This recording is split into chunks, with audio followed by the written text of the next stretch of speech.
Genetics, we know how powerful that is, right? I mean, if you have, I don't know, hypertension in your family, most likely your kids are going to have it. So it's almost like you don't have a choice, and there's nothing you can do about that. Life went on, and I was a happy librarian. I started dancing tango, and my migraines were worse, and I was going from neurologist to neurologist, helpless, and there was nothing wrong with me. I was fatigued, I don't want to say depressed, but there were moments that I was like, well, if life is to be this way, it's not a lot of fun, you know, you're in pain all the time, you're fatigued, you don't have the energy to exercise, because that's also something that the doctors tell you a lot. You have to go to the gym because that's going to boost it's going to take you out of the depression. And I was like, well, I'm not depressed. I have friends, I have pets, I have a great job. I like Florida for the most part. So depression is not really a thing. I mean, I was sad with the loss of my mom, but I wasn't depressed. Then, in 2014, I got a job at a private hospital. I've always had this thing with medicine. I worked in a medicine medical library in Brazil, and I always had this thing with medicine because, you know, medicine equals knowledge, and knowledge has my attention, right? Because I like facts, and I like to read, and I am a nerd of sorts.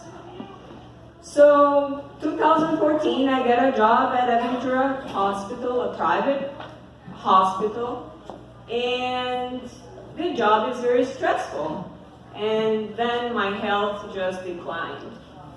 I was fatigued with, zero energy, to the point of sleeping 20 hours and not feeling fresh.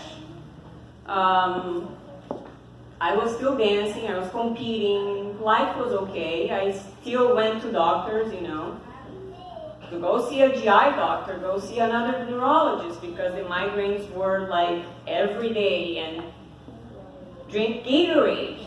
And one doctor told me, oh, you have pain on your foot because you were born with a bone that it's not supposed to be the shape and size of what it's supposed to be. One guy told me, you're aging. I was 32. I'm like, that doesn't make sense. How does that make sense? I mean, I'm 32. It didn't make sense. And I was still looking for answers. So the job was very stressful, and every doctor would tell me, you know what, it's stress. It's stress. You have to sleep correctly. I'm like, I'm not sleeping. Oh, you have to have a routine. You have to make your room very dark, and you have to go to bed every single day at the same time. And things are gonna get better. There's hope. And you can take antidepressants because they work for migraines too. Like, I'm not taking drugs. I don't want to do the drug thing, because you start and then you gain weight, and things just seem to be worse from there, right? Well, at Aventura Hospital, I learned that fibromyalgia is something that the doctors tell you when they want to get rid of you. They don't know what you have, and they tell you, listen, you're a woman, everything aches, it's hormones, you probably have fibromyalgia. And the doctors laugh about that. If you get the diagnosis fibromyalgia, it's because they don't know what to do with you, right? So things started getting better because I found a new job. I left Aventura Hospital, my commute was better, and I said to myself, listen, Janine, it's now or never. Now you're going to focus on you. You're going to find out what is wrong with you. I mean, you're a librarian, for crying out loud. Your job is to answer questions for people. So how come you don't know what's wrong with you, right? And I went to the doctor, a new doctor, different hospital.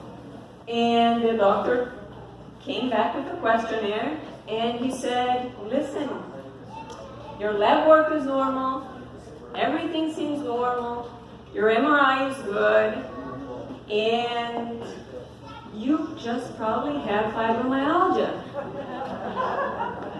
And I said, listen, I don't have depression, I don't have fibromyalgia, and I'm going to get to the bottom of this, and you're going to hear from me. I went back to my office, and I was furious. Because if I know that the medical community thinks that fibromyalgia is something that doesn't exist, and this guy is telling me I have fibromyalgia, he's not fooling me, right? I mean, it doesn't make sense. Does it make sense to you? Anybody? No, right? So, in the meantime, my dad was diagnosed with something called PSP, Progressive Supranuclear Palsy. I don't know if anybody has heard of it. Anybody? It's a very, very cruel disease.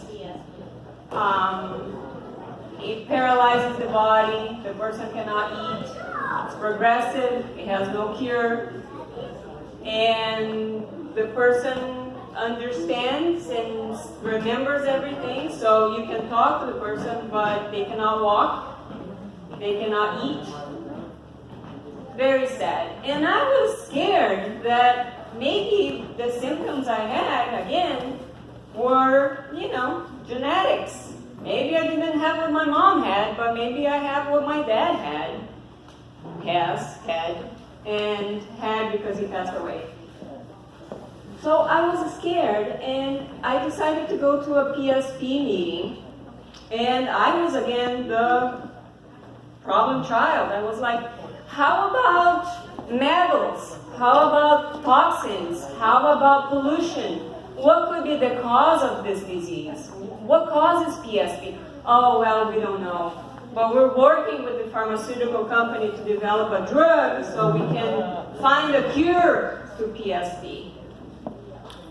So I had me diagnosed with fibromyalgia, being super furious, and my dad dying of